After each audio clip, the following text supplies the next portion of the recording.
I know it's a tradition that the new president pro tem gives a big speech on the very first day and sets the agenda.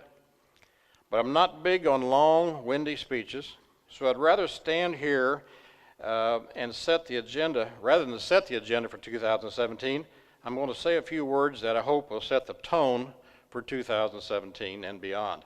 In other words, how should we go about conducting the business of the Missouri Senate? What we do here matters, and how we do it matters. Take a look around, not just at each other, but take a look at this magnificent chamber, which is at the heart of the most beautiful Capitol building in America. Why is it that Missourians, who are not unnecessarily extravagant people, decided more than 100 years ago to build such a wonderful Capitol?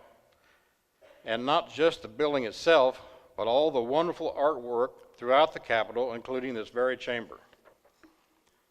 These great Capitol decorations are not placed simply for the purpose of expounding beauty or art, but to inspire in succeeding generations patriotism. Without a knowledge of history, there can be no patriotism. Without a reverence for our pioneer forebears, there can be no respect for the government they sacrificed to build. We could do our business sitting around tables. Instead, we are here in this grand chamber. I think Missourians then and Missourians now want us to feel the weight of what we do here. They want us to feel the weight of history, to appreciate what has come before us, and to apply it to what we do in this chamber. Look behind me, and you'll see Daniel Boone at the Judgment Tree. Daniel Boone loved Missouri. He built his own coffin out of the wood of a wild cherry tree he found here. He planned ahead. On another panel, you will see President Jefferson greeting Lewis and Clark. The vast amount of information Lewis and Clark gathered on their expedition was tremendously important. Lewis and Clark knew the importance of details. Also behind me, a depiction of Senator Thomas Benton's historic speech in St. Louis in 1849. Benton wanted to build a railroad from St. Louis to the Pacific.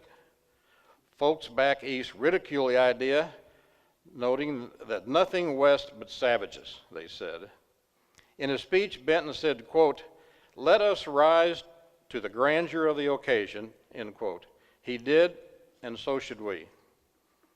I also draw your attention to the panel, the far panel, showing Frank Blair giving a speech in Louisiana, Missouri in 1866. He fought for the Union and was a fearless general.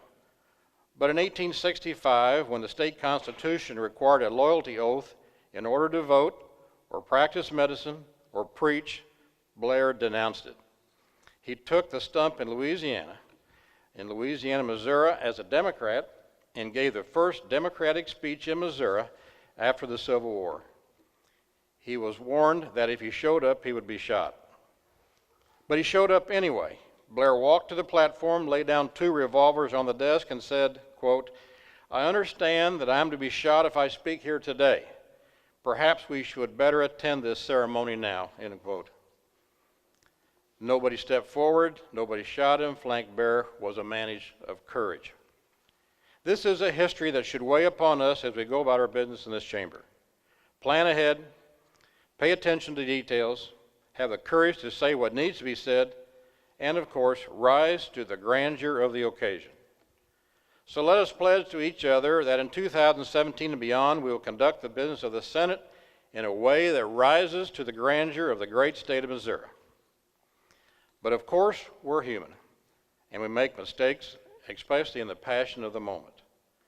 I'm sure even the greatest figures of our history fell short of what they expected of themselves from time to time. But when the moment demanded it, they rose to meet the occasion, and that's what history remembers.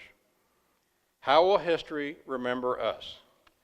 I'm hoping we are remembered for respecting the institution of the Senate and each other, for restoring civility to the chamber, and that we are able to be passionate about our convictions without being combative with one another. We have a lot to do, so I'll close now with one last bit of advice from a man I greatly admire, Winston Churchill. He might have been thinking about the Missouri Senate when he said, Courage is what it takes to stand up and speak. Courage is also what it takes to sit down and listen, which I intend to do. Thank you.